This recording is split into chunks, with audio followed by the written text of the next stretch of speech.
이틀 뒤면 촛불혁명으로 탄생한 문재인 정부가 출범 1년을 맞습니다. 새 정부가 지난 1년간 도민들 기대에 얼마나 부응했는지, 과제는 또 무엇인지 점검합니다. 첫 순서로 새 정부 출범 이후 달라진 전북의 위상과 한계를 박찬익 기자가 취재했습니다. 이명박 박근혜 정부에서 전북 출신 홀대는 그야말로 노골적이었습니다.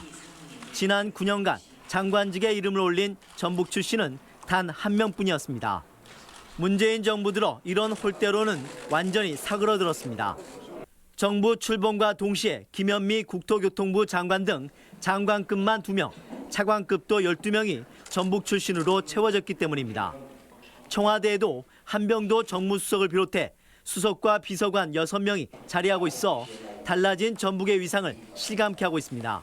대통령께서도 세계 바다의 날 행사 때 오셔가지고 전북을 친구로 여기겠다 말씀도 하셨지만 실제로 그걸 갖다가 정부의 인사를 통해서 이처럼 전북 출신이 새 정부의 여러 요직에 포진하고 있지만 지역 현안을 풀어내는 데는 한계를 드러내며 도민들에게 실망을 안기고 있습니다.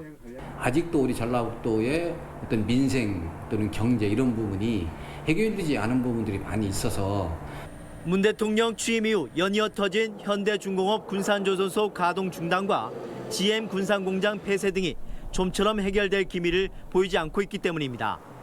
그러나 이전 정부에는 한 번도 없었던 대통령 방문이 취임 이후 2차례나 있었고 대선 때 약속했던 새만금 사업이 여느 정권보다 속도를 내고 있는 점은 그나마 고무적입니다.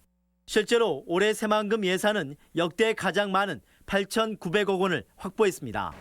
지난 9년 차별과 소외로 열패감에 헤어나지 못했던 전라북도. 문재인 정부 출범 1년 동안 자존감을 되찾으며 다음 4년에 대한 희망과 기대를 높여가고 있습니다. MBC 뉴스 박찬익